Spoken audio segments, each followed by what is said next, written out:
Hello, good afternoon, sir. Are you hearing me, Solanki, sir? Yes. Good afternoon. Good afternoon, sir. Good afternoon. Sir, if you permit us, can we start, sir?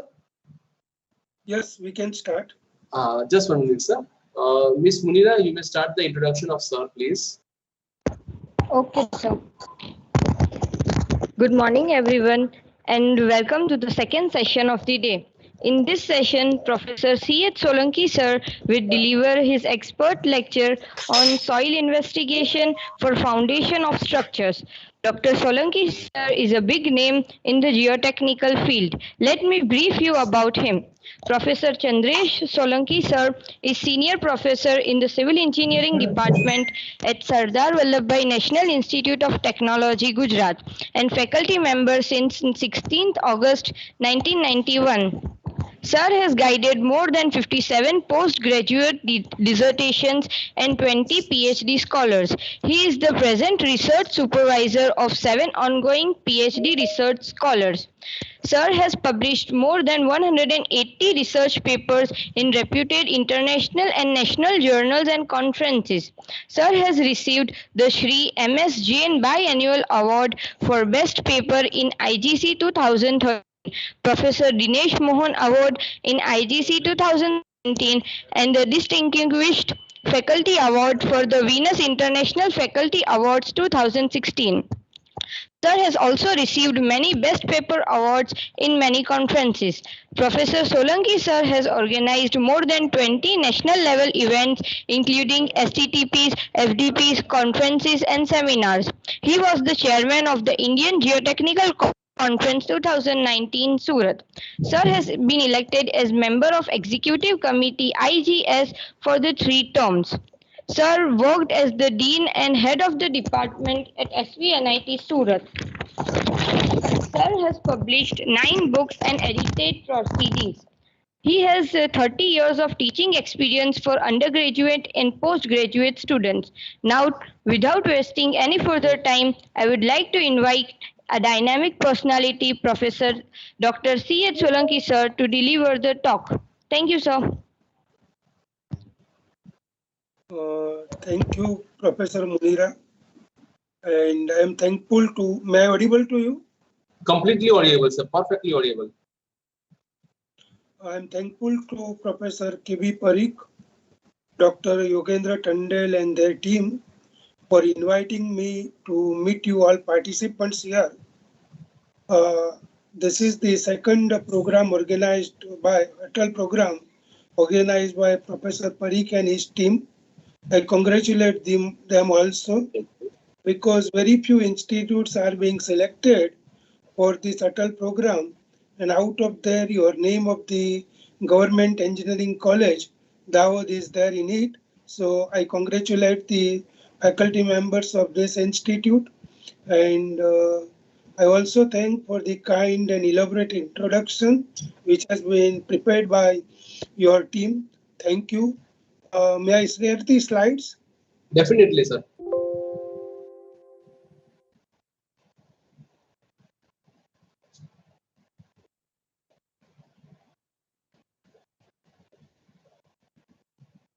Can you see my PPT here? Completely visible, perfectly visible. Thank you very much. So I expect that I am audible to you as well as my screens are also very clear with you. Hence, I'm starting my presentation here. My topic of the presentation is soil investigations for foundation of structures, as this event is joint venture of the geotechnical and structural engineers. Have decided to talk on this topic of the soil investigations for foundations of structures. You know that the geotechnical investigation program should be such that it can be ascertained that the foundation system is safe against shear failure of soil. Excessive settlement of the soil should not have to be occurred, and liquefaction susceptibility should have to be known to us. So these are the most important points for the foundation design whenever we are going. Soil should have to be safe in shear. It does indicate that the shear strength of the soil should have to be more than the shear stress on the soil. We have studied the factor of safety also in respect to the shear strength upon stress applied on the soil. So soil should be safe in shear. You are familiar with the shear parameters of the soil, such as the cohesion and angle of internal friction. You know the various tests to be performed for the shear parameters, such as the box shear test or the direct shear test, triaxial test, Van shear test, and unconfined test, and its utility or significance of the test when it is to be performed. Our Indian Standard Code defines the permissible limits for the different types of the foundations and foundations resting on the different soil. In view of that, we are supposed to know what are the permissible limits for the different foundations and soils which has been given in the IS codes. While going for the design, this has to be known to us. It does mean that in case of the isolated footing, the whatever settlement is being permissible, it is less in compared to the rough foundations. Similarly, in clay soil, the allowable settlement is more in compared to the sandy soil.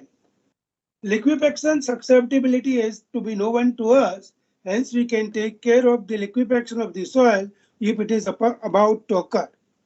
So these are the three important points which are supposed to be known by all the geotechnical engineers as well as all the structural engineers. Am I audible to you clearly?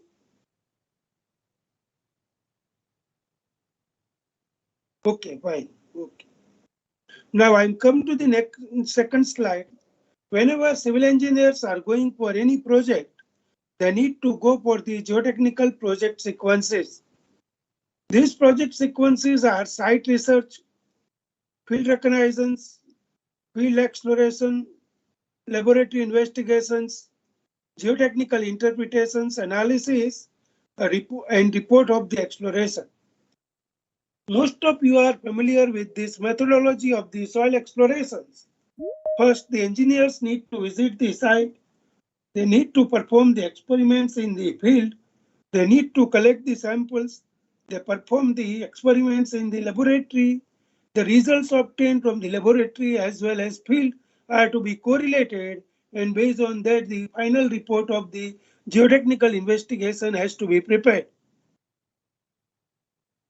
Whenever we are going for the soil investigations, we should have some common objectives for the same. Why we are going for the soil investigations and what are the reasons behind that. So we need to identify and describe the pertinent surface conditions. What is the soil strata that we need to know on the top surface, as well as to determine the location and thickness of the soil and rock strata. We are supposed to go for knowing the soil profiles, determining the location of the groundwater table, recover the samples for laboratory testing, conducting the laboratory and field testing, and identify the special problems and concerns. Many of you maybe have come across this point while going for designing the foundations. If you are getting your foundations of weak deposits, in such cases, you need to apply some ground improvement techniques. I have seen the schedule that some of the speaker might have discussed on the ground improvement techniques. What are the different techniques and in which situations these techniques are to be applied? Geotechnical investigation would consist of what? Geotechnical investigation is consist of number of test bores. It consists of the depth of the test bores. What are the field tests to be carried out at the site depending on the site situations? The laboratory tests to be conducted in the laboratory and correlations of the field and laboratory test data for determination of the safe bearing capacity. Here I would like to ask one of these questions to the participants here. Can you elaborate something on what are the correlations between the field and laboratory tests and how the geotechnical engineers decide the same? My question to you is that how will you correlate the field and laboratory testing as far as the soil investigation is concerned? Please, one of the participants may answer if possible.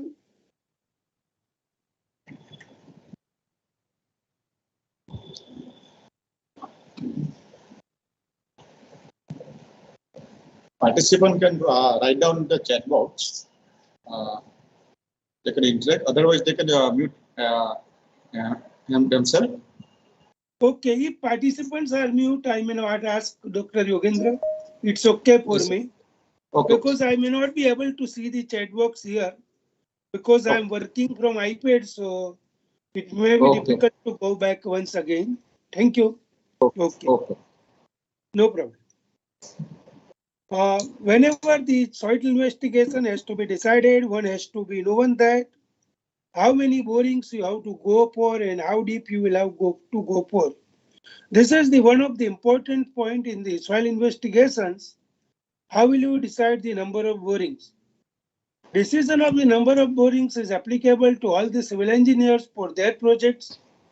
Even if he is a hydraulic engineer or water or transportation engineer or structural engineer or geotechnical engineer, they need to know how many borings they will have to go for.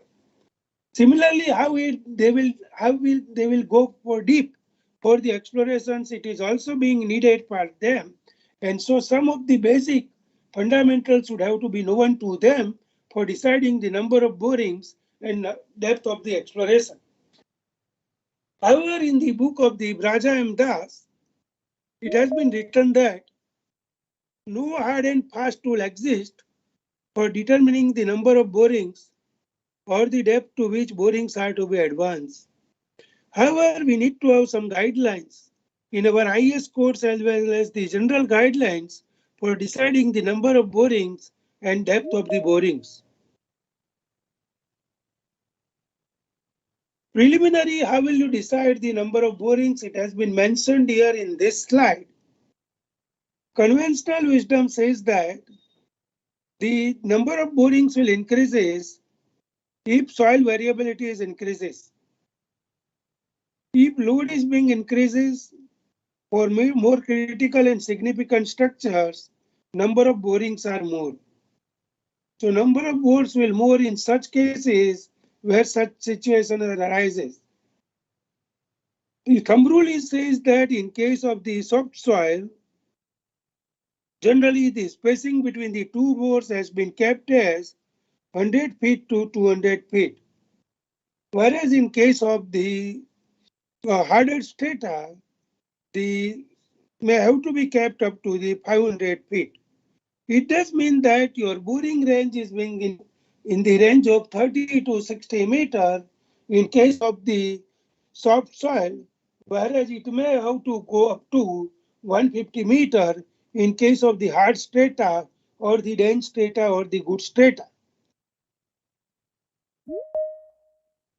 How many borings will have to go for and for what type of the structures? You may have to deal with the various structures, or if you are a faculty member in the institute, you maybe have some knowledge of the geotechnical investigations. Some of you might be teaching these subjects at your institute too. In such cases, some of the guidelines should have to be with you in terms of the number of borings. The slide which has been shown to you here, it has been taken from the Savers 1979, and he has said that in case of the irregular strata, the spacing between the boring required is less, whereas in case of the uniform strata, the spacing between the boring required is more. So it may have to be happen that in case of the irregular strata, number of borings required are 4 times more than the uniform strata. So you can look into the type of the strata available of the subsurface variability, and based on that, the number of borings are to be decided. How many borings you will have to go for depending on the soil type. Here you do have the poor quality and or erratic qualities. In such case, you may have to go for one bore in the range of 100 to 300 meters square.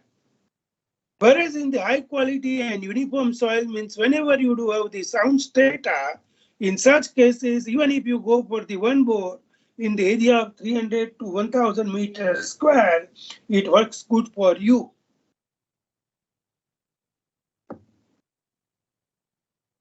This is about, we are talking about the test bores.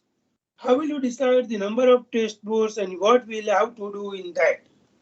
So as per IS 1892, clause 2.3.1, for a compact building site covering an area of 4000 meters square, one borehole or trial pit in each corner and one in center should be adequate. For smaller and less important buildings, even one borehole or trial pit in the center will suffice. You see that this is a square plot area, whereas in this case, this one is the rectangular plot area. In case of the square plot area and rectangular plot area, whenever you have the plan area of around 4000 meters square, if your building is ordinary or very less important, in such cases, one borehole is sufficient. But here it has been shown that this is a square plot area. Its corners are closer to the center, hence number of boreholes required are less. Whereas in case of the rectangular plot area, the corners are away from the center, and hence the number of boreholes are required are more. So you can find that this distance is more. You can find here that the distance is more.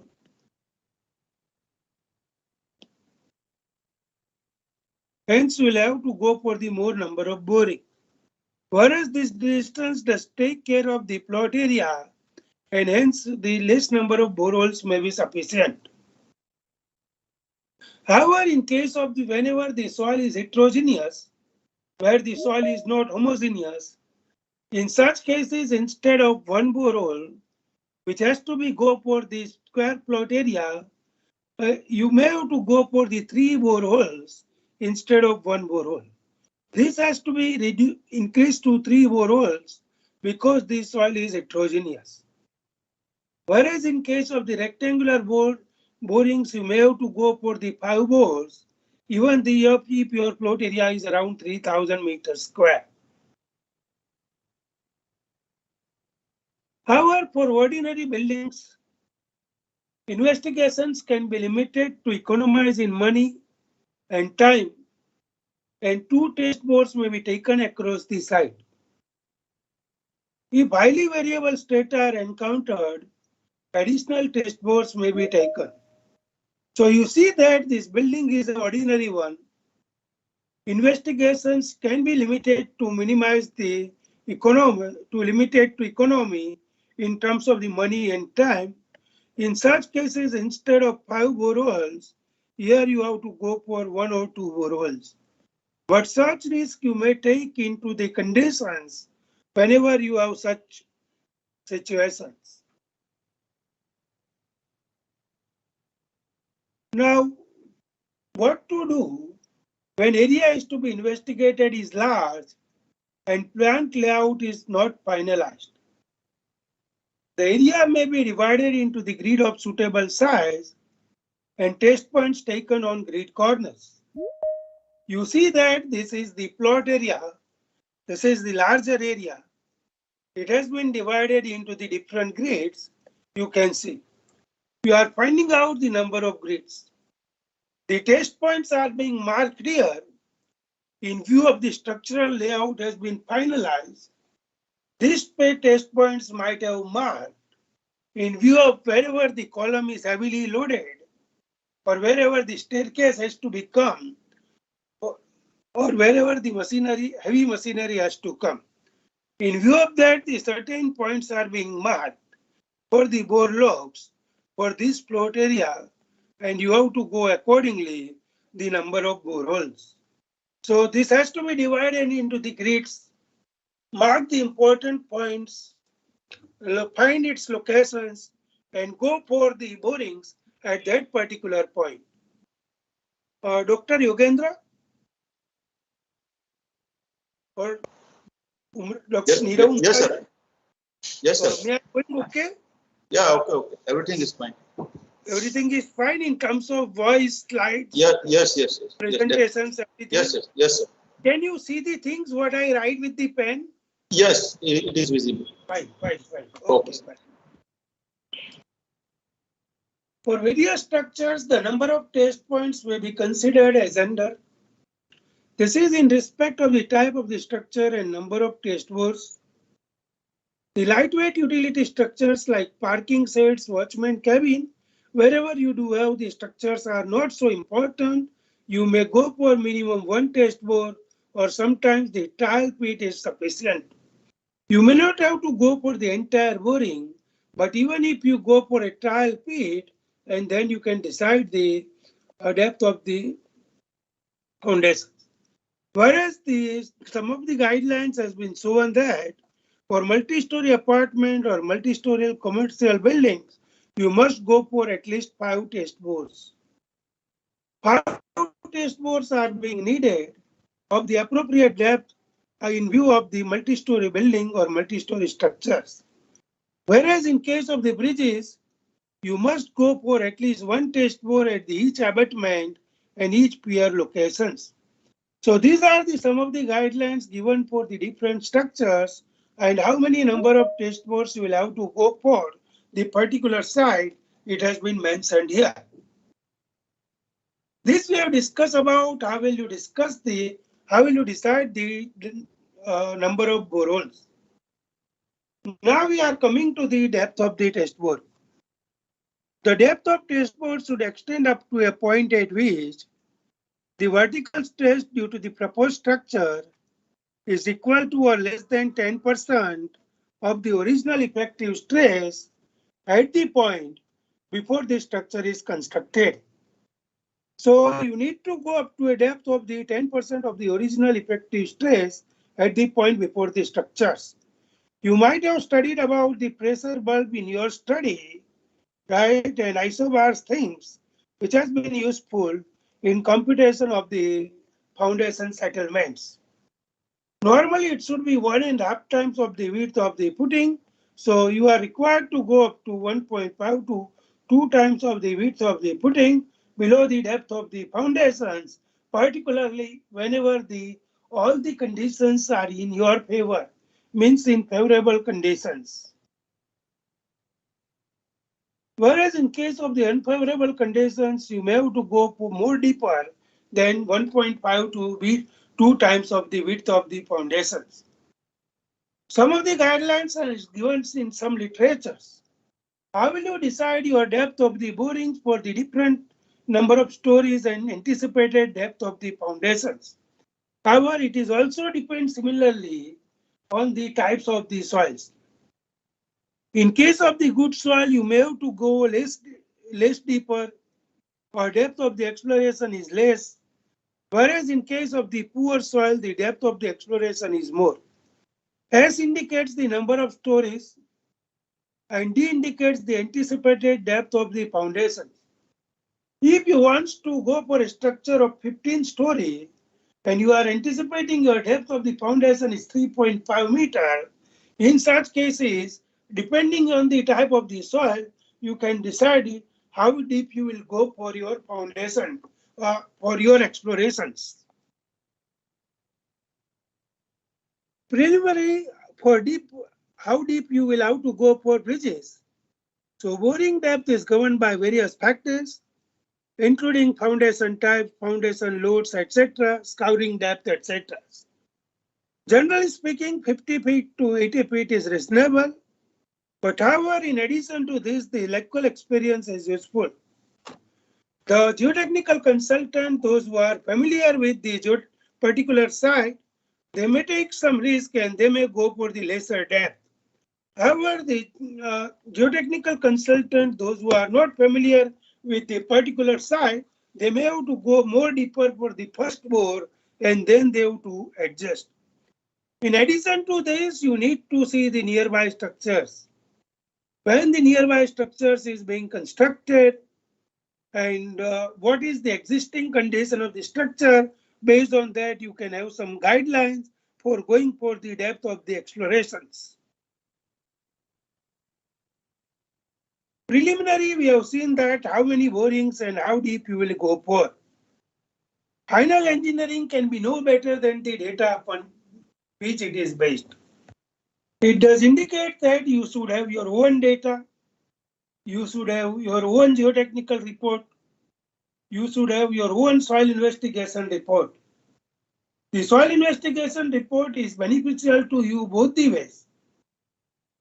If you are referring any of the old report of the nearby structures, you get some more bearing capacity than the previous report. It is beneficial to you and you economize your structures based on the increased bearing capacity which you have been obtained in your report. If you get the bearing capacity values decreased than the earlier report or the old report of the nearby structures, it is also being, I say that, which is minimizing your risk. You are increasing your cost of the structures, but minimizing your risk by make the safe design by taking the less bearing capacity than those who have taken the previous one. So based on that, you should have your own data. You work with your own data. You don't rely on the other data.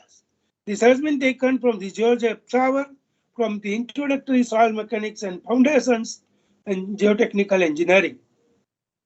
So the depth of the exploration at the start of the work may be decided as under, which has been mentioned in IS 1892, isolated spread footing or rock. You will have to go up to a depth of 1.5 times B. Pile and well foundations, you will have to go below the depth of the foundations 1.5 times the diameter of the foundations. For other structures, it has been also mentioned here, how will you decide the depth of the explorations?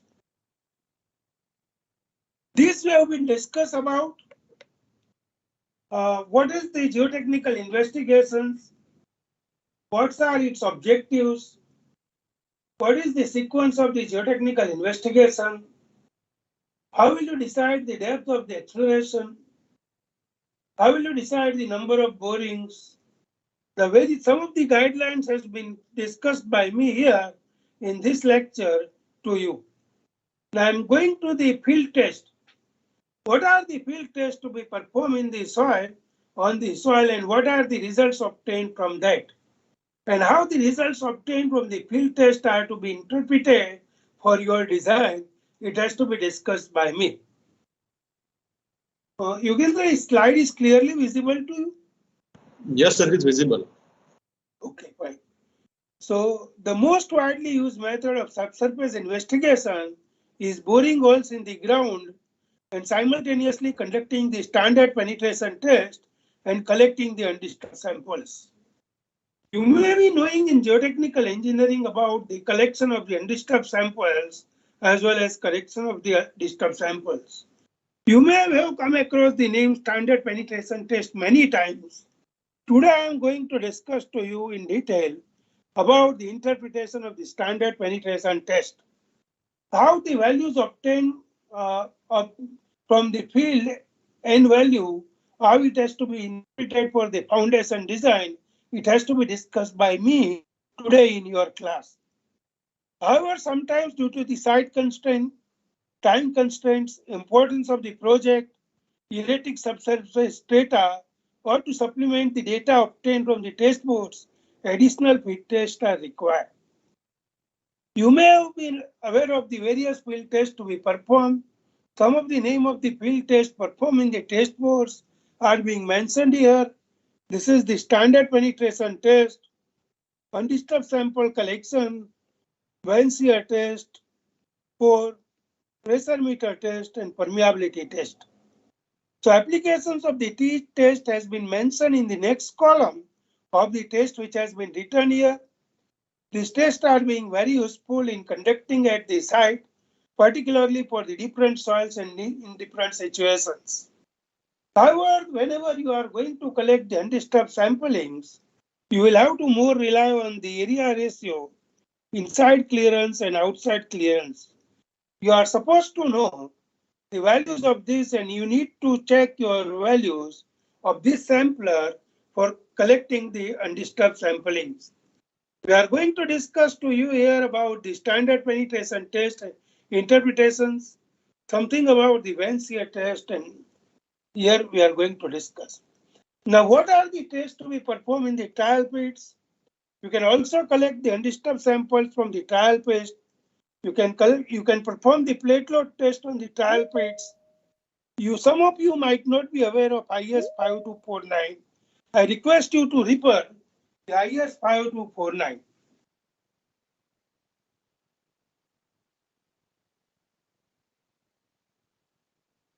I request you to refer the IS 5249, which is a code for determining the dynamic properties of the soil. This code, and particularly it describes the block vibration test and cyclic plate load test for determining the value of the coefficient of elastic uniform compression, CU, which is useful for the machine foundation design. So value of the coefficient of elastic uniform compression can be obtained either by using the block vibration test or by performing the cyclic plate load test, which has been described in the IS 5249. You are familiar with the California bearing ratio, plate load test, and undisturbed sampling, etc. The results obtained from this test is being used for the design purposes. What are the informations obtained from the particular test has been mentioned here, and which test you can perform on the trial pits has been given in this slide. You are well aware of the in situ testing. In situ tests are conducted on or in the soil at the site. The several in situ tests can be used to measure the soil properties that exist in place. So sampler has to be driven inside the borehole and without need to extract the soil sample from the ground and transmit them to a laboratory or field testing. So collection of the sample is being required by driving the sample inside. You may be familiar with these three types of the test.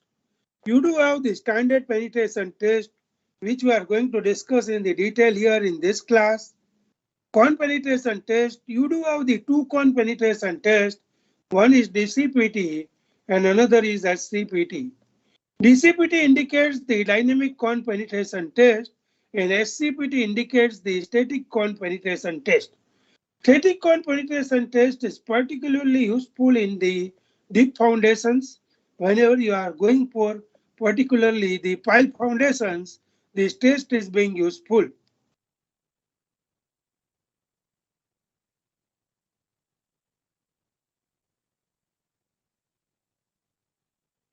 This test is being useful when you are going for the pile foundations. Van shear test is particularly useful in the sensitive soils or the marine soil or the soft clay. This test is being used for the performing at the site to get the soil properties. Common in situ testing devices, standard penetration test, Van shear test, pressure meter test, CPT test, and dilutometer test. These are the test which can be performed. Now, what is the standard penetration test and what we do in that? How the results of the standard penetration test can be interpreted, that we are going to see here. The standard penetration test is an in situ penetrometer test carried out in a borehole. So the test is to be conducted in the borehole. This test measures the resistance of the soil against the penetrations undergone. So you are driving the sampler into the soil, into the borehole, and what are the number of boreholes required to drive the sample for the particular thickness of the stratum that we are going to measure here. It is commonly used for testing the sands and gravels. This test is mostly preferable in non-cohesive soils. However, in case of the non-cohesive soil, this is more preferable. However, some of the interpretation has been also been obtained by the various researchers for the cohesive soils with the N value. The penetration empirical correlation is derived between the soil properties and penetration resistance N value. This is showing the mind map of the SPT test. This mind map is being, whatever has been shown here may be useful to you many ways. I am going to show one of the sentence in this presentation. The sentence will be that, see that the conventional foundation design, 85 to 90% of the conventional foundation design is consist of the SPT test data. SPT test is giving you the N value. This N value is being correlated with the many of the soil properties. What are its uses? It is useful for the relative density. Sometimes it is defined as RD or ID. Shear strength parameters may be correlated with the C and pi value. Bearing capacity of the soil directly, it can be correlated with QF in some cases, and modulus of elasticity to find out the settlement. These are its uses. SPT corrections, whatever we are getting the observed value in which the two corrections are to be applied. One is the overburden correction and second one is the dilatancy correction. The second one is advantages are relatively a very quick test. It is inexpensive. You can conduct very quickly. Sample collection is possible in the speedpoon sampler and to find the geotechnical properties easily through the correlations. So this is the most important part of the SPT test, what you can do using this, and this is the major advantage. This is the in situ method most suitable for cohesionless soil, and to determine the geotechnical properties of the cohesionless soil such as RD, ID, I, etc. can be correlated with the capital N value. Procedure of the test is consist of borehole drilling, assembling the equipments which will be shown to you, penetration testing and sample collections. SPT correlations are available for the granular soils, that is non-cohesive soil and cohesive soil. And disadvantages of the test are that the disturbed samples are being obtained. You cannot get the undisturbed samples. Continuous soil profile cannot be detected. You need to detect the profile using the test generally at the 1 to 1.5 meter depth, means alternate depth you are taking the same. So you may have to take the data at the 2 meter interval of the 3 meter interval. And less precise results sometimes it gives due to the unskilled laborers. So this is the entire things, what is being shown for the SPT test. And you can understand a lot of things from this mind map which has been shown to you. Dr. Yogendra or Nirav? Yes, sir. Yes, sir. Okay. May I going okay? Yes. Okay, sir. Will every participants will be comfortable with this? Yes, sir. It's comfortable. Okay. Just I am confirming, as this is online, I do not have reactions from the participants. That why I am confirming with you. Thank you, Dr. Yes, Yogendra. Thank you. Standard penetration test is being conducted using the 65 kg of the hammer Sometimes its weight is being written as 63.5 kg. Height of the pole is generally considered to be a 75 centimeter, and this is the road through which we are applying the samples, driving the sampler. This is the split pun sampler in which the soil is being collected. Actually, we are driving it for the three slots of 15 centimeter, but first slot is considered to be an initial seating drive, and whatever number of blows required for the next 300 centimeter, 30 centimeter, that is the 300 mm, the summation of these two is being known as the capital N value or the blow count. Or the N value, it has been known as this. Standard penetration test, we are using the hammer of this weight. Height of the pole is around 75 centimeter. We are driving the sample of 48 inches, that is 45 centimeter. Record number of blows for each 6-inch penetration, that is for each 15 centimeter. SPT blow count is blows for second 6-inch and blows for third 6-inch penetration. So this is known as SPT blow count or the N value.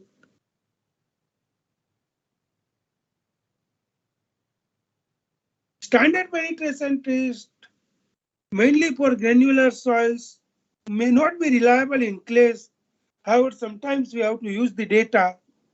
N value is correlated with the phi value and E value. With phi value indicates that the bearing capacity. With E value indicates the settlement studies. Done with the boreholes at 1.5 meter depth intervals. Samples which we are receiving may be disturbed samples. An area ratio is too large, hence whatever samples are being collected, these samples are the disturbed samples.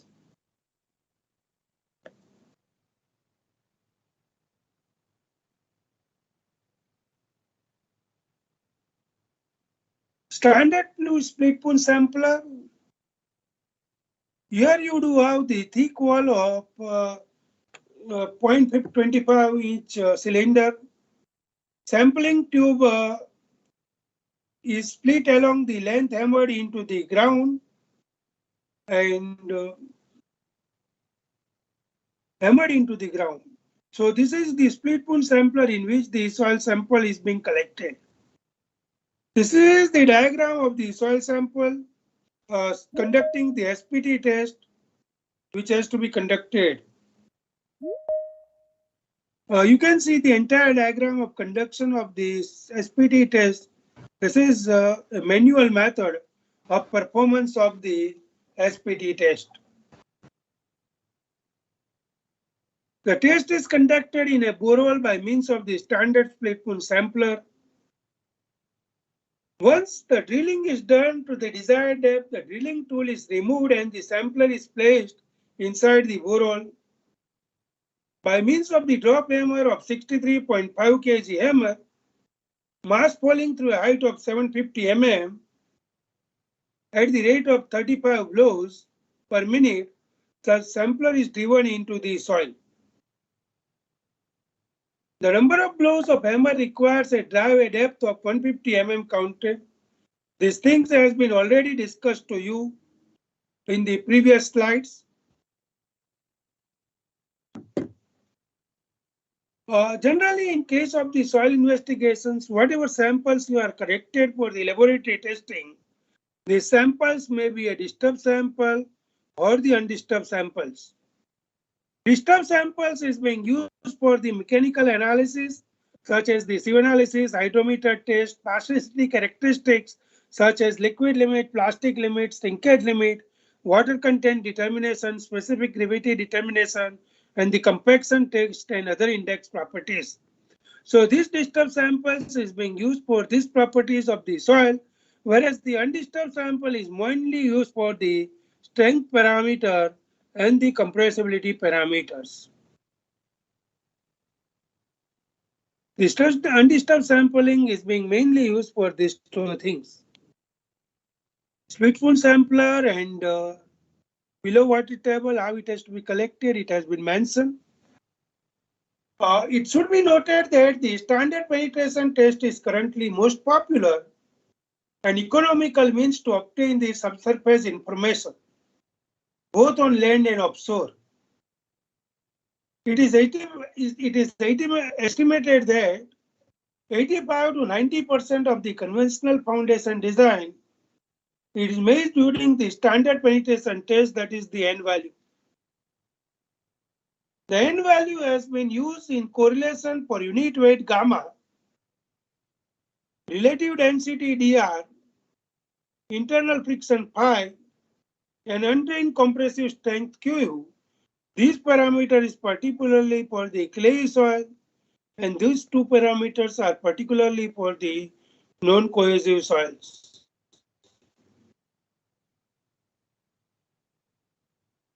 SPT N value corrections. Before the SPT values are used in empirical correlations and in design charts, the field N value have to be corrected as IS 2131-1981. You do have to apply the dilatancy correction as well as the overburden corrections to the N value. Dilatancy corrections is being applied in this ways, where N corrected is being obtained. This NR is the observed value. You apply this to the dilatancy corrections can be applied. In case of the overburden corrections, either you may apply the Gibbs and Holtz formula or Peck, Hansen, and Thurman's formula for getting the N corrected value based on the N recorded values. So this is depending on your overburden pressure, sigma 0, what is the value, and based on that it can be decided. SPT N value has been used in correlations for estimating the unit weight of the soil gamma, relative density dr, angle of shearing resistance phi, unconfined compressive strength Q, bearing capacity, which may be a ship bearing capacity or the allowable carrying capacity, and mainly the stress strain modulus, that is ES. So these are the parameters can be correlated or with the N value, which has been listed here. Those who are familiar with the foundation design, they may be knowing that these parameters are enough for design of the foundation. And if geotechnical consultant or the structural consultant have such values, depending on the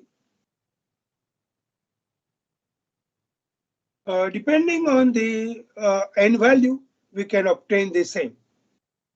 Use of the SPT data is discussed for relative density, angle of shearing resistance phi, and cohesioncy. This table is very, very important for the geotechnical studies. The N value is being correlated with the soil description. This left-hand part has been mentioned here for the cohesionless soil, and right-hand part has been mentioned for the cohesive soil. N value correlations are being mentioned here. Different L values has been listed here in these columns. First column of the cohesionless soil and first column of the cohesive soils. These are the N values. Depending on the N values, what may be the approximate conditions of the non-cohesive soils and cohesive soils in terms of the various parameters has been mentioned. Those who are familiar with the relative density ID or the density index ID, they may be knowing that E maximum minus E upon E maximum minus E minimum is nothing but it is the relative density or the density index. So if your relative density is in the range of 0 to 35, your soil is classified as a loose sand, and angle of internal friction is in the range of 25 to 30. These soils are more susceptible to liquefactions whenever it is a fine saturated sand.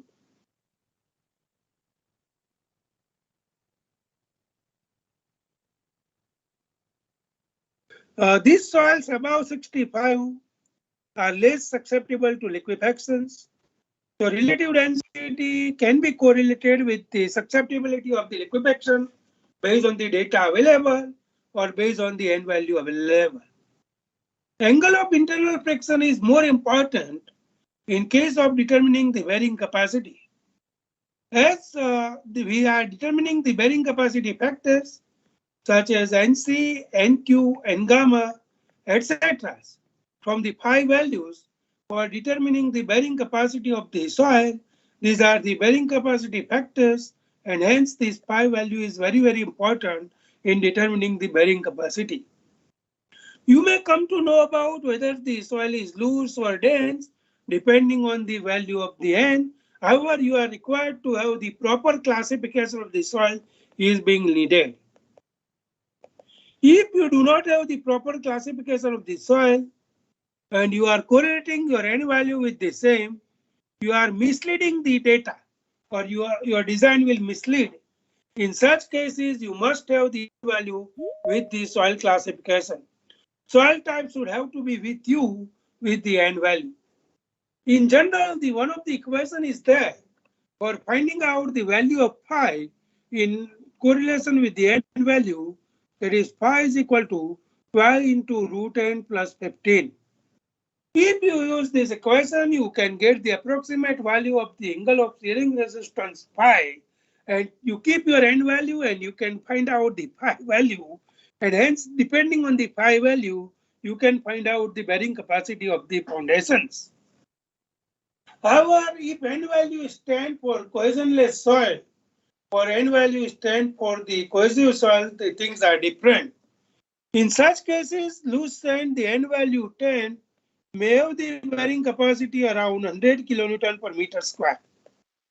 But whenever you do have the N value 10 in case of the cohesive soil, this soil comes under the steep category, and in such situations, your bearing capacity of the foundations may reach up to 250 kilonewton per meter square. And for these reasons, the classification of the soil should have to be must with you in addition to the N value. Nirav, are you here? Nirav Mravia, are you here? Okay, Yogendra? Yes, sir. May I going okay? Yeah, perfectly. Thank you very much. Thank you. So you do have the correlations with the cohesionless soils. The correlations between the uncorrected values and DR for cohesionless soils suggested as under. The similar thing has been shown to you, whatever had been shown in the last case, with some difference. The phi value, relative density, and compactness of the soil and uncorrected has been mentioned based on the Peck et al. In 1974. You may be aware of the settlement of the foundations. The immediate settlement of the foundation SI is given by QB 1 minus mu square upon ES. So elastic modulus of the soil is important in case of the calculation of the immediate settlement of the foundations.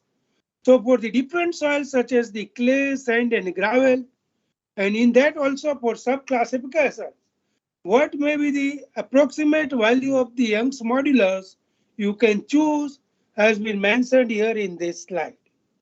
In addition to this, the Poisson's ratio values are also given for the different soils, and depending on the soil types, you can find out preliminary the immediate settlement of the foundations. Common properties of the cohesionless soil has been mentioned here. It is depending on the type of the soils. Can we take the 2 minutes break for a water drinking? Sir, yes, sir. Yes, sir. Okay. I'm taking the 2 minutes break and then I'm coming back to you.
Common properties of the cohesionless soils. Am I audible?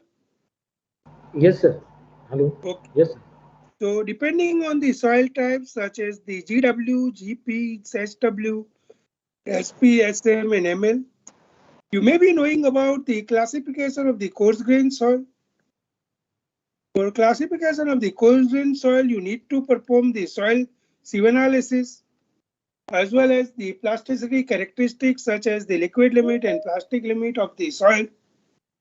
Depending on that, the percentage of the gravel and sand, or depending on the fine percentage or fines, fines are the percentage passing through the 75 micron sieve, and you are getting this classification based on that.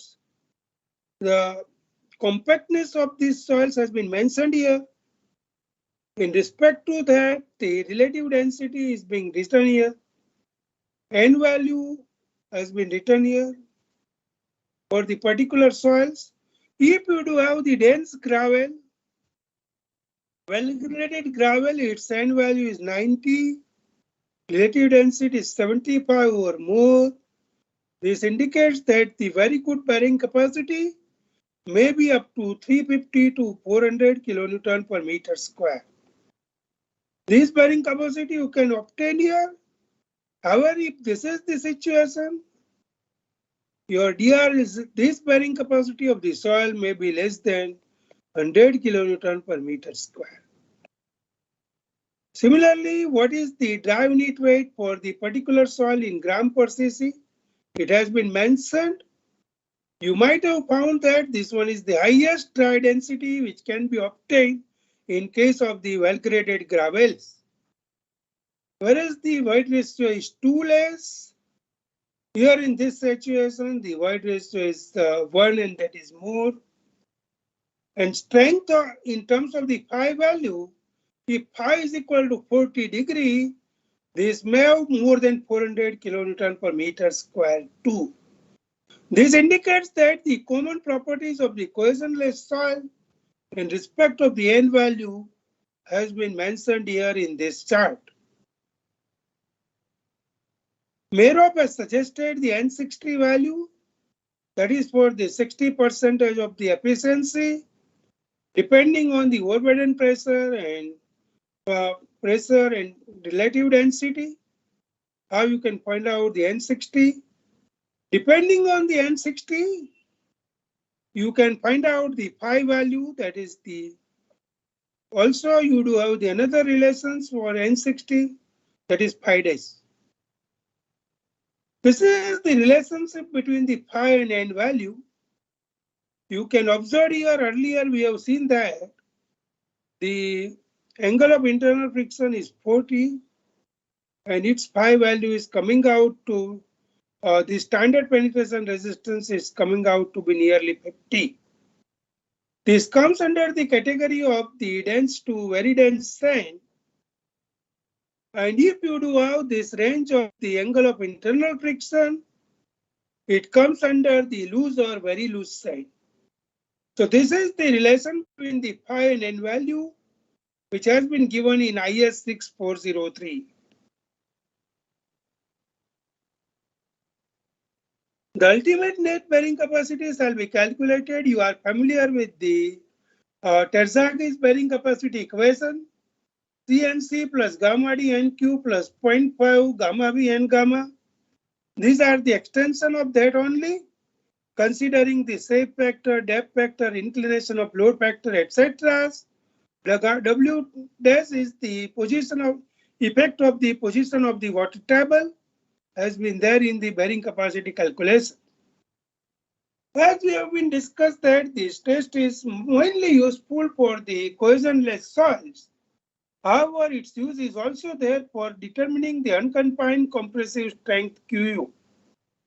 Unconfined compressive strength is particularly performed in case of the pure clay. You are familiar with the Morse Coulomb law. Tau is equal to C plus sigma minus U tan phi.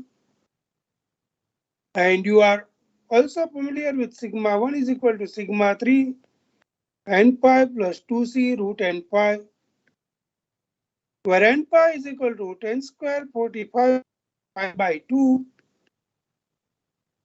This part is known to you. In case of the unconfined strength, whatever sigma 3 we are applying, it is 0, which is not confined.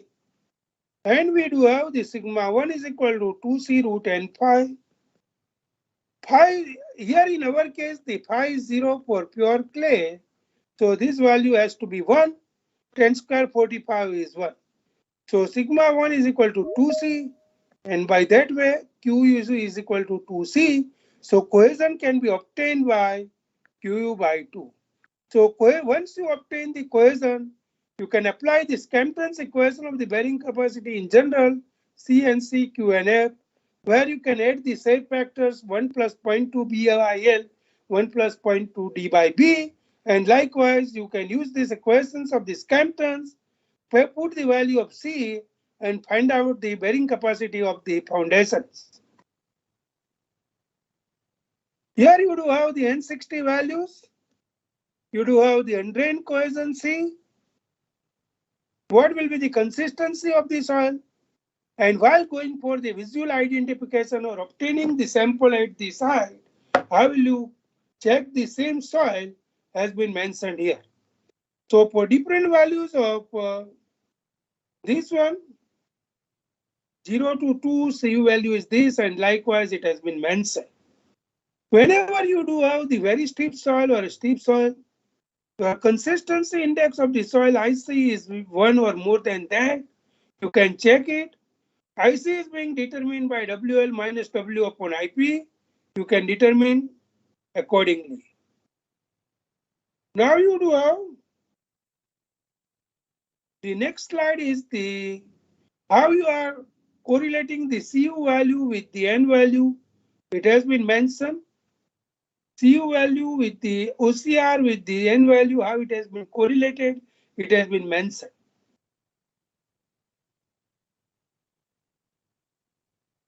Correlations of SPT with CPT. We'll have to discuss something on the cone penetration test. Cone penetration test is particularly useful in case of we are measuring the frictional resistance and end bearing using this test.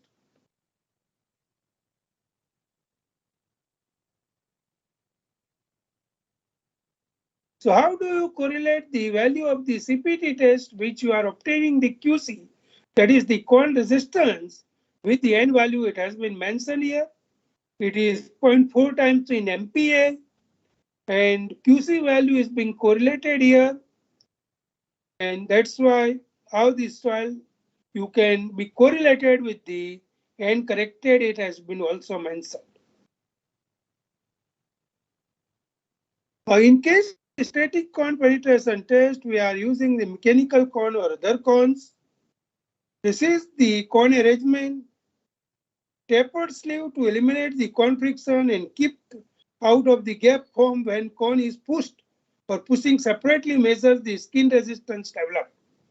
Mainly we do have to measure the skin resistance and end bearing using the same. This is the field arrangement. You can apply the truck mounted equipments or so.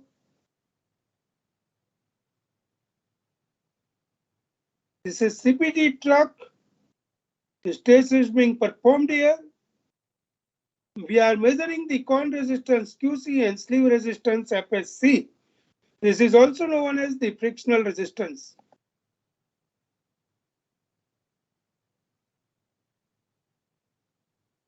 Typical CPT data has been shown here. While going for measuring the side, using the side friction and penetration resistance, you are getting this curves. However, but the drawback of this test is that even though if you are having these values, you should have the Borlaug presentations.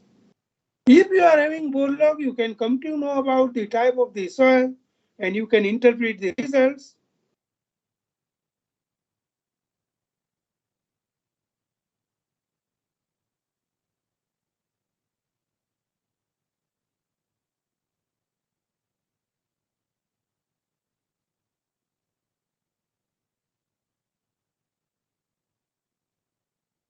Here you do have the use of the SPT test data. Frictional ratio, friction ratio is frictional force divided by the end bearing. This is the cone bearing. Based on that, these values, you can come to know what are your soil strata and you can interpret your results. So soil strata can be found out from the different zones depending the value of the bearings has been found out. Venn test, especially suited for the soft and sensitive clays. Quick test used to determine the undrained shear strength. The sensitive clays are those clays whenever you are measuring the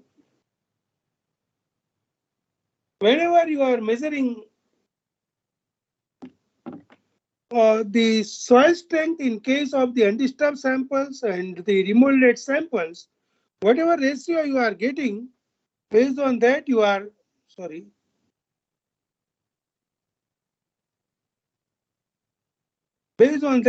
going to get your sensitivity. If sensitivity is more than 4 or this ratio is coming out to be more than 4, soil is known as the sensitive soil. And it is used to determine the undrained shear strength. When shear test is to be performed in the borehole, drill a test hole, insert this vein in it, rotate the head, measure the torque at which the soil fails, and relate the resistance to the soil to the shear strength. So this is one of the methods to find out the shear strength of the soil in case of the sensitive soil or soft clays or the marine soils. Comparison of the in situ test methods, simplicity and ruggedness, ease of testing, resolutions better, basis for interpretations, types of soils, equipments of availability, and potential for future. So whatever in situ testing methods you do have, you can compare these methods your own for your site for the points which has been mentioned here. These 7 points are being mentioned here. You can look into your comparison and you decide to go for the methods. Groundwater monitoring is must in computing the bearing capacity. Groundwater level must be determined during the geotechnical exploration or the soil investigation. Measure at the time of drilling and later 24 hours and 1 week, etc. And can be accomplished by leaving the selected soil borings open or install a piezometers. So groundwater table position has to be determined based on the ground level. SPT automatic trip hammer, whenever you have to go for the deeper depth, this type of equipment is being needed for the explorations at the site. You can see the picture of such equipments. CPT versus SPT has been compared here. Advantages over CPT of SPT are that provides the much better resolution and reliability, versatility, poor water pressure, dynamic soil properties, etc. can be measured in case of the CPT test. Whereas disadvantages of this test are such that does not give a sample, will not work with a soil with rock, gravel, and need to mobilize a special rig. Heavy equipments are being needed in performing the CPT test or particularly the SCPT test, hence you need to go or check such requirements. Field CBR is very important in case of the pavement design, particularly in case of the flexible pavement design. The value of the CBR test, which can be conducted in the field or laboratory, is being needed. California bearing ratio is to be determined, and based on that, which evaluates the strength of the subgrade and basis for the roads and runway pavements. This is a guiding parameter for design of the flexible pavements too. Many of you might be knowing about the procedure of the CBR test and significance of the test. This is the performance of the CBR test at the site. As we are talking on the soil investigations, you may have some knowledge of the plate load test. Plate load test has to be conducted as per IS 1888, which has to be used for determination of the ultimate bearing capacity of soil in place, which assume that the soil strata is reasonably uniform. The method is applicable when the soil strata is reasonably uniform and also used to find out the modulus of subgrade reactions. Limitations of the test is that test results reflect only the character of the soil located within the depth of which less than twice the width of the bearing plate. Since the foundations are generally larger than test plates, the settlement and shear resistance will depend on the properties of a much thicker stratum. So here the size of, you need to compare the size of the plate as well as the size of the foundations. Size of the foundations is 5 times greater than the plate, and size of the foundations is 1 minute. I have to receive one call. 1 minute. Hello. Chicken. હું યાજ્ઞિકના પપ્પા બોલું છું. પેલું છે ને યાજ્ઞિક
તારો mobile ચાલુ જ છે ને?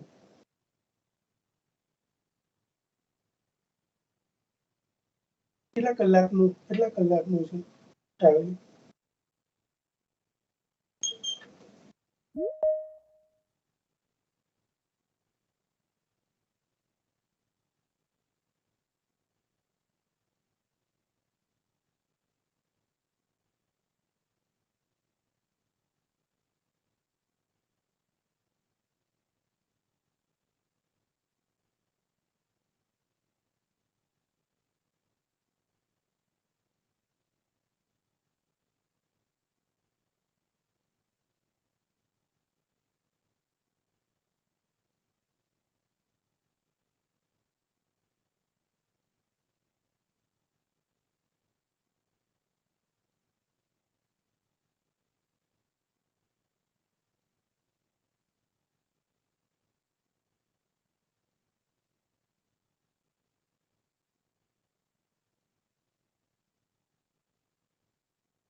Okay.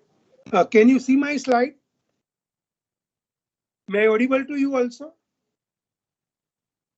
Okay. Sorry. I had to receive one important call, so I had to take 2 minutes break. It's okay now? Okay. So the plate load test is particularly suitable in case of the uniform soils. This is the performance of the plate load test, how it has to be performed at the site. Whenever you are going for the geotechnical investigations at the site, you need to balance the cost and risk both. So you are required to balance the cost and risk.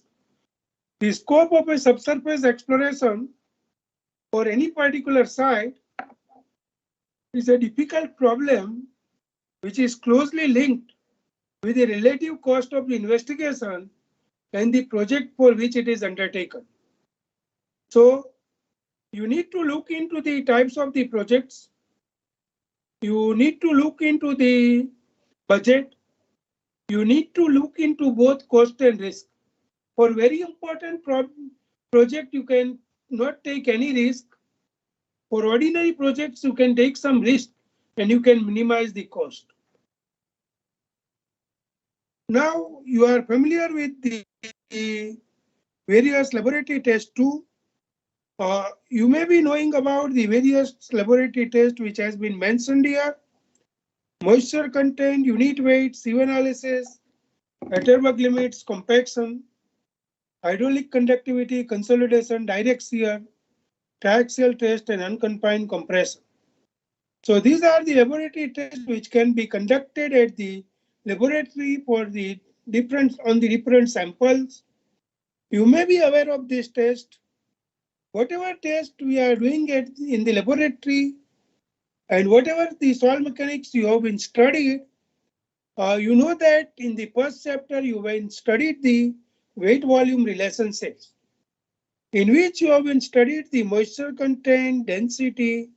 Density may have been studied in the different form, such as the bulk density, dry density, saturated density, submerged density, etc., porosity, void ratio, and specific gravity.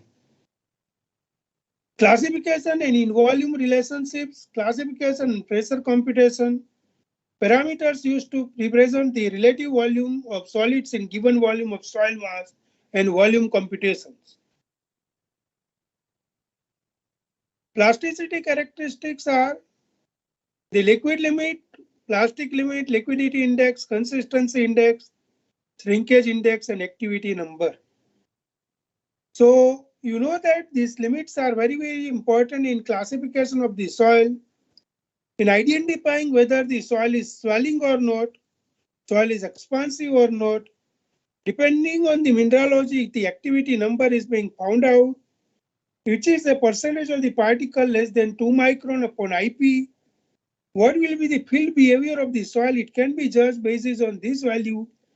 We are finding out the different soil indices depending on the soil plasticity characteristics, and you can judge the degree of firmness of the cohesive soils or the fine-grained soils using the plasticity characteristics. Gradation characteristics are the effective diameter D10,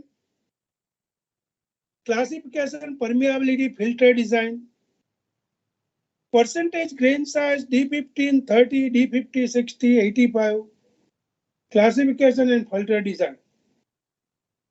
So uniformity coefficient, you are aware of this D60 upon D10. You are finding out from the particle size distribution curve. Coefficient of the curvature CC is equivalent to D30 square upon D10 into D60. Based on this, you are classifying whether soil is well graded or poorly graded. You are finding out the classification of the soil based on these results of U and CC. Consolidation characteristics are important in determination of the magnitude of the settlement and time rate settlement.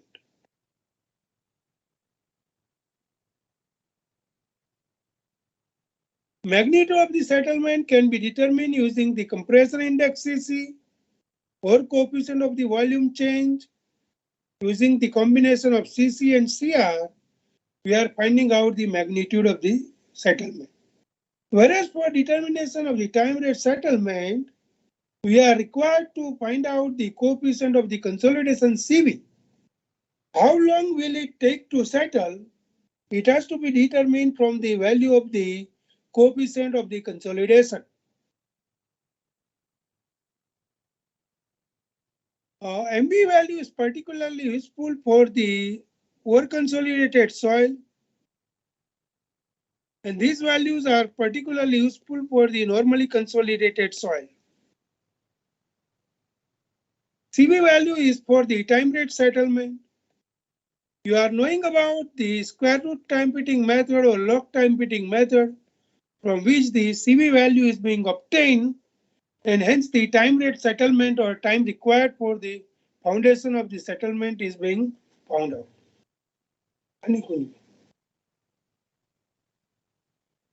સાંજે આવું હવે વાંધો નહીં ક્લાસમાં છું ત્યારે પછી તમને Here you do have the square root time fitting method and log time fitting method.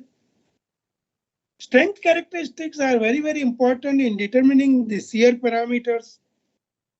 You are having the good knowledge of the cohesion and angle of internal friction. The test to be carried out for the same. Unconfined compressive strength as discussed just now. These results are particularly useful in the analysis of the stability of slopes, earth pressures, load carrying capacity based on the strength. So these are the major areas where the strength characteristics are being used in the foundation design. The block count SPT number, we have already discussed in the detail about that in its correlationships or empirical relations for the different properties. This n value is useful in the phi value is useful in determining the NC, NQ, and N phi, N gamma, and hence we can determining the bearing capacity. Sensitivity SC can be determined by the strength in the undisturbed condition divided by the strength in the remolded condition. Characteristics of the compacted soil is being needed in case of the earthwork. Wherever you are required to find out the optimum moisture content and maximum dry density, you need to find out the relative compaction. You need to check your relative compaction at the site based on the values obtained from the laboratory. So these values are very important in case of the earthwork.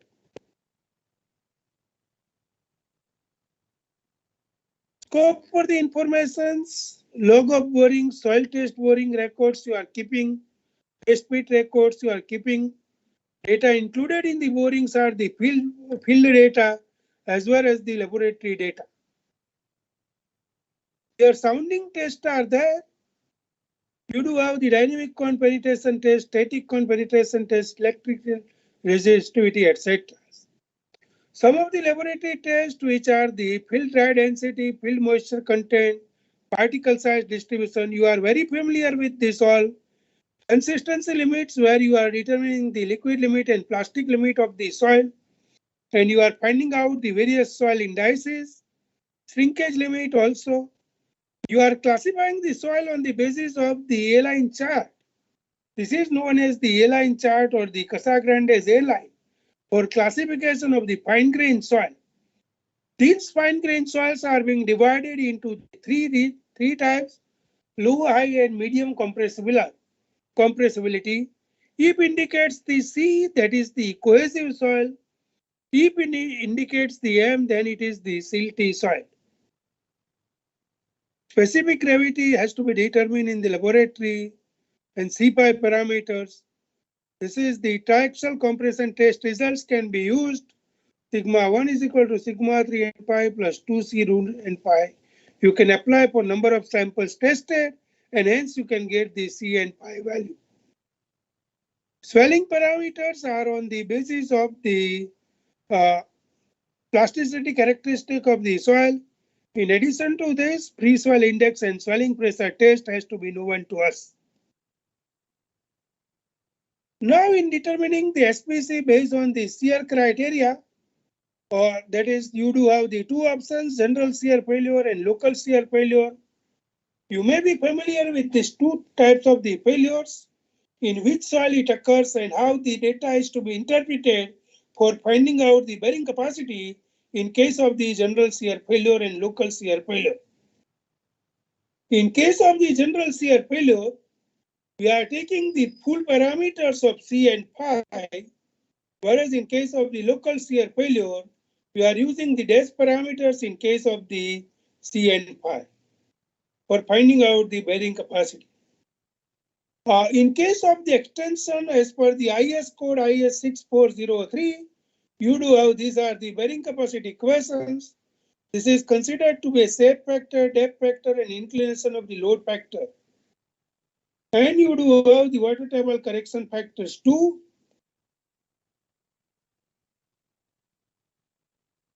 As shown to you earlier, you do have the water table correction factors too. So here you are going to find out the depth factors, shape factors on the basis of the value of B and L and type shape of the base, such as the continuous strip footing, rectangular footing, or circular footing.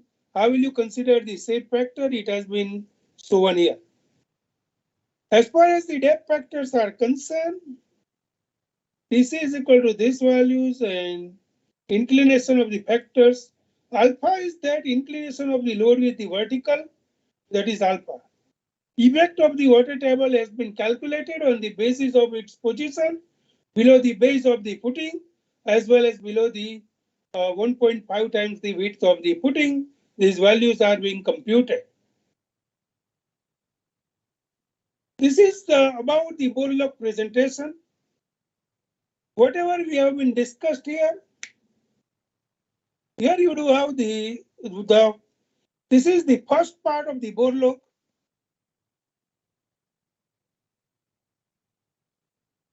This is the first part of the bore log. In continuation of this, the second part of the bore log is there.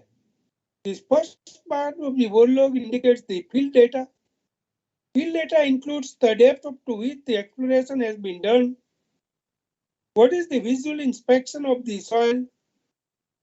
Then what is the soil types depending on the classification, which has been obtained on the basis of the grain size analysis and plasticity characteristics, groundwater table position, thickness of the stratum, where from which depth which samples has been collected.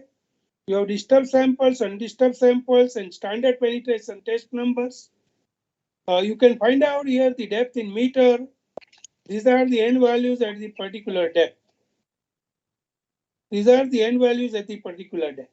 So whatever part has been shown here, it is a field part, and you need to write the number of borings, locations, type of boring, water table, date started, date completed, groundwater surface level, and diameter of borings, etc.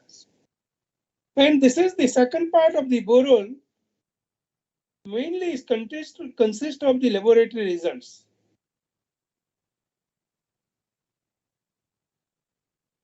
In this part, you do have the grain size distribution, you do have the Atterberg limits, IS classifications, shear parameters, consolidation characteristics in case of the saturated clay soil, the expansive soilness parameters, and the OMC and MDD and depth in meter. So at which depth, what are the laboratory parameters? It has been mentioned here in this. And based on the results obtained and laboratory and field data which has been correlated, the value of the RCC isolated footing for different size, the depth in meter at particular depth, the shape bearing capacity is being computed. Here the shape bearing capacity is being computed. I'm also going to show you how to compute the allowable bearing pressure and what is the difference between the shape bearing capacity and allowable bearing pressure. So shape bearing computation, you may be knowing, many of you are familiar with that. You might have done a lot of work in that, or you might have taught to your students too.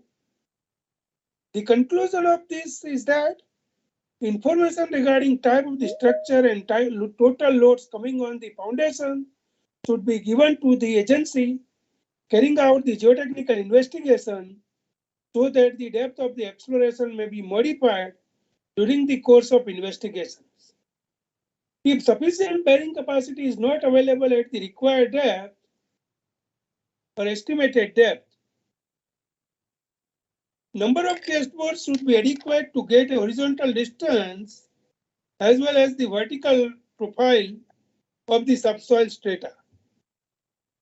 For each strata encountered, the following data should be available: N value, bulk density, natural water content, shear parameters, consolidation parameters, swelling parameters, and classification of the soil.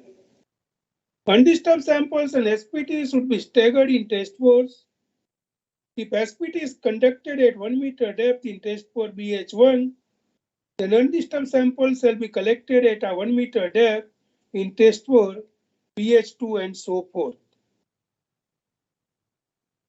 So allowable bearing pressure has been computed. Here how it has to be computed, that I am going to show you in the last part of the presentation. I am going to finish in time.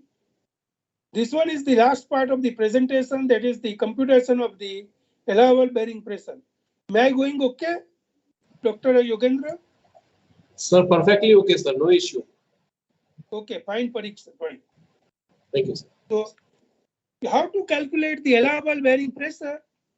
Allowable bearing pressure is a net loading intensity at which soil neither fails in shear nor there is an excessive settlement detrimental to the structure.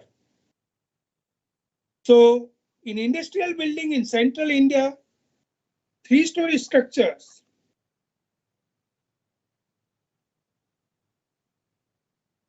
types of the foundation is raft, size of the foundation is 12 meter by 7.5 meter, and depth of the foundation is 1.5 meter. Soil investigation bore log is given in the data where soil types have been mentioned here: CL, MLCL, SM, CL, and SM. This is the low plastic clay and silt, silty sand, low plastic clay and silty sand. So here this is the position of the groundwater table which has been given. Shear parameters are given in terms of the C and phi at the different depth. Influence zone as talked to you, it is the 1.5 times the width of the foundation. Here the width of the foundation is 7.5 meter. Hence the influence zone is 11.25 meter. In this zone, this is a silty sand. The SPT tests are being conducted, and these are the values of the SPT at the different depth. You can find it. The undisturbed sample have been collected here as this is the clay soil. The undisturbed sampling is being possible, and hence this is the bore log detail which has been given to us. In addition to this, some other details are also given. Influence zone below the foundation level is 7.5 into 1.5, which has been shown to you. It has been 11.25 meter. Groundwater table is 5.5 meter below the ground level, which is also shown to you. Whenever you refer the strata in terms of CL, MLCL, etc., this is the thickness of the stratum which has been listed here in this slide. The cohesion is 3 ton per meter square and phi is 8 degree. Specific gravity is 2.765 and water content is 8.675. The also given in the data, that is 0.11, and E value is being computed as 0.656. So the void ratio value is found to be 0.656 here in this case. Bearing capacity factors are to be computed from the phi values. The value of NC, NQ, and N gamma are being netted. In case of obtaining the dash parameters, you do have to reduce the parameters accordingly by taking phi dash is equal to tan inverse 0.67 tan phi. Method of analysis based on the relative density, but our case is this. In our case, the void ratio is in the range of 0.50 to 0.75, as our void ratio is found out as 0.656. So we are required the interpolation of the results. We are required the interpolation of the results obtained in computing the parameters such as NC, NQ, and N gamma. First, the shape factors has been taken using this table as shown in the IS code. Depending on your type of the foundation, our case is of the rectangular foundations. Shape factors have been computed using the D and B value, and you have to check your value of the phi, range of the phi value. Our case is not of the inclination of loading, hence the alpha is equal to 0. That's why in our case, IC is equal to IQ is equal to I gamma is equal to 1. Now, bearing capacity factors have been computed here. If our case would have been pure general shear failure, you could have been taken this value. If our case would have been pure local shear failure, you could have been taken these values. However, our case is not of the general shear failure or not of the local shear failure. That's why these results are being interpolated. This 0.094 has come from 0.75 minus 0.656 for the void ratio difference, and this 0.2 has been come from 0.75 minus 0.55.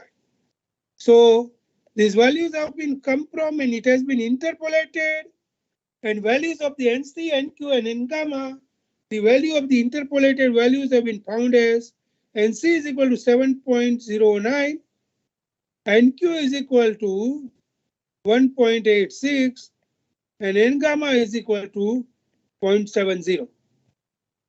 Now, in case of the general shear, local shear failure or general shear failure, we are taking E0 is equal to 0.656.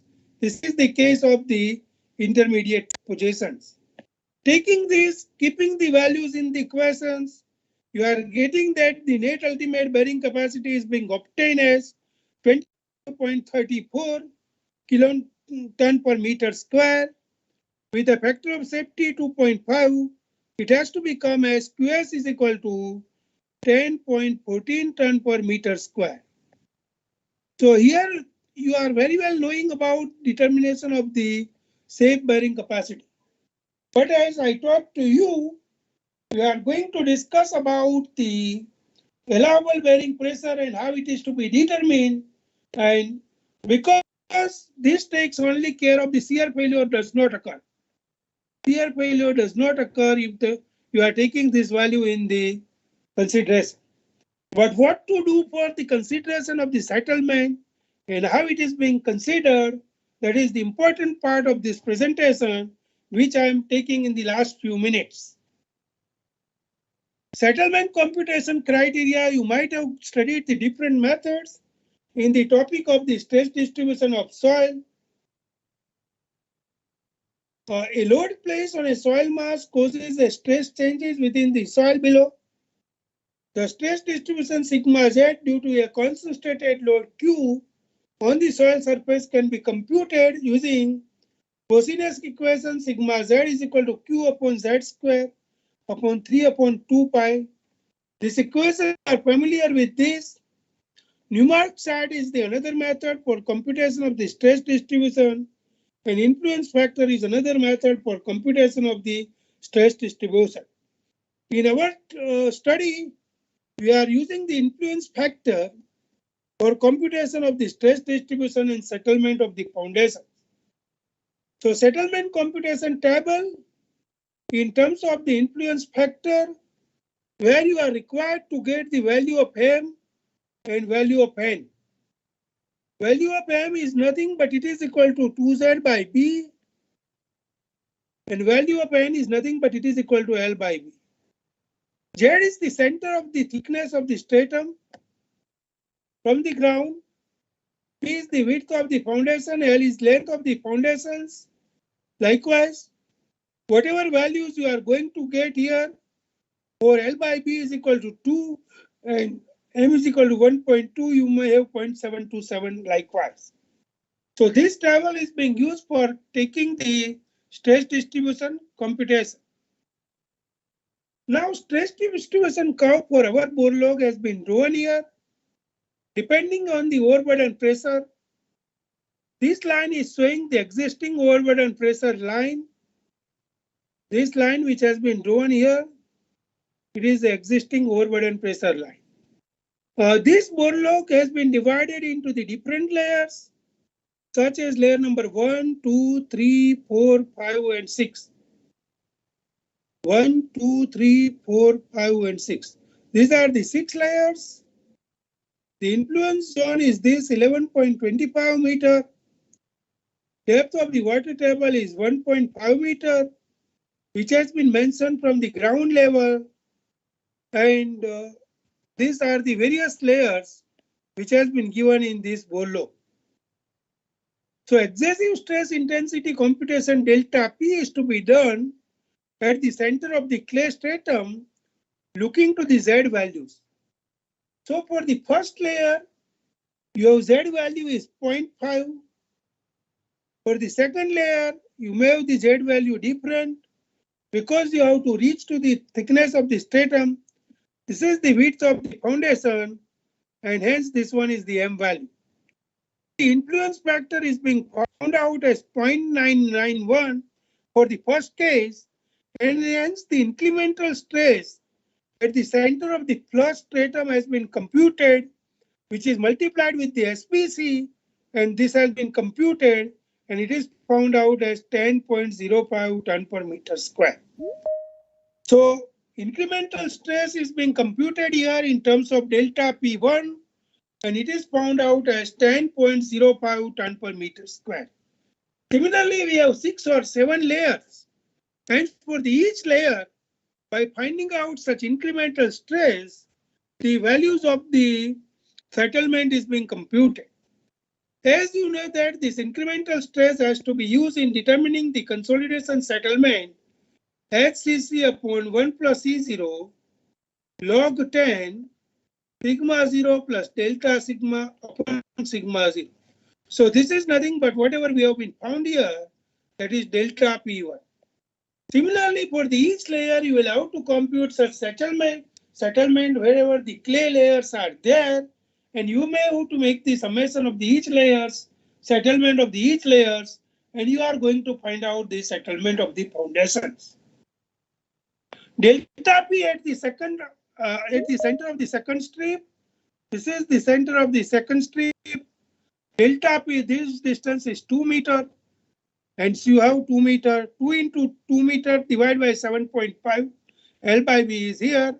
I0 is found out as 0.936, and incremental stress has been found out as 0.949. As discussed to you earlier, we are going to include the incremental stress in computation of the settlement of the foundation. You do have the S1 is equal to 41 mm, S2 is equal to 57.3 mm, and S3 is equal to 36.1 mm. This equation has been used, and settlement is computed for the 3 layers, and settlement of the 3 layers have been found out here in this way. But in this fourth layer is a sand layer. Fourth layer is a sand layer. So in case of the sand layer, we are required to compute the settlement of the foundation using the N value. N value we are having, based on the N value, we are computing the settlement of this layer, and N corrected has been found out. This value is being 15, P is 7.5 meter. The water table affects the ground at this particular thickness, and these are the incremental stress at the different layers as has been shown to you. This is corrections for water table. How do you consider the correction of the water table, taking the D by V value and position of the water table W dash, which you need to take into the consideration, and you will have to find out the water table correction factor, as per IS 8099. Considering these all are the important graphs which has been given in IS 8009. Depending on the standard penetration test, how settlement per unit area can be expressed, it has been mentioned here. So you can find out the settlement. You have to also include the depth factor and rigidity factor in your computation and effect of the same. So I are required to include the effects of both depth factor and rigidity factor. Depending on the dimensions D, B, L, etc., these factors are to be found out as per IS 8009 part 1. So here you can find that the settlement of the each layer has been computed. Total settlement of the foundation is found out as 160 mm. However, considering the rigidity factor and depth factor and multiplying with these values, this settlement is found to be 123 mm. Now you see that the important part of this presentation is that I wanted to explain to you is that how the settlement, allowable settlement has to be considered in the foundation design. So allowable settlement in case of the rough foundation is 100 mm. Allowable settlement in foundation in clay is 100 mm. Here our actual settlement coming out is to be 123 mm. If we keep the 123 mm, the bearing capacity is 10.14 ton per meter square. But if you have to restrict it to the 100 mm, your bearing capacity can be reduced. So for 100 mm of settlement in case of the raft, which is allowable for the foundation design, this value is reduced to 8.2 ton per meter square. I wanted to convey to you is that how to consider the allowable bearing pressure and how to consider the effect of the total settlement of the foundations in design of the foundations. I have been used these references for these presentations. I am thankful to you for all for your patience listening. I hope that I have finished everything in time. Thank you all for your patience listening and your attendance. Thank you. I once again thank organizers of the event, Professor K.B. Parikh, Dr. Yogendra Tandal, and faculty members of this institute. Thank you.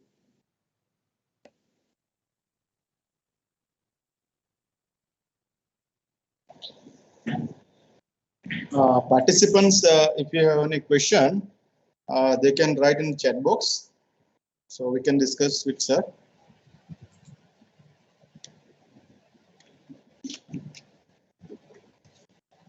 Hello, all the participants. As Tandil sir has instructed, if you have any kind of queries, please write in chat box or in WhatsApp group. We will ask the questions on the behalf of you, as we did up to 3 days constantly.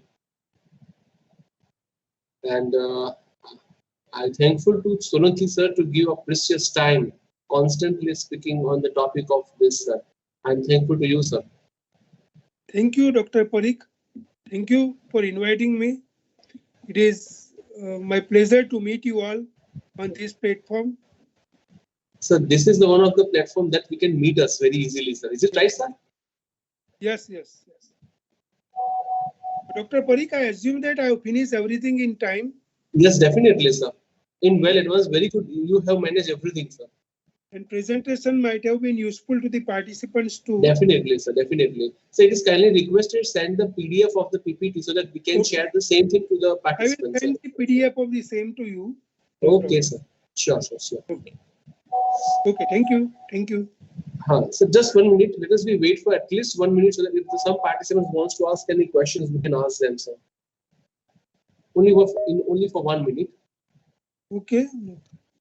I'm not able to read chat anywhere. I could not see option in my. There is not an issue, sir. We will ask on the behalf of the participant. We can ask the questions to you, sir. No problem.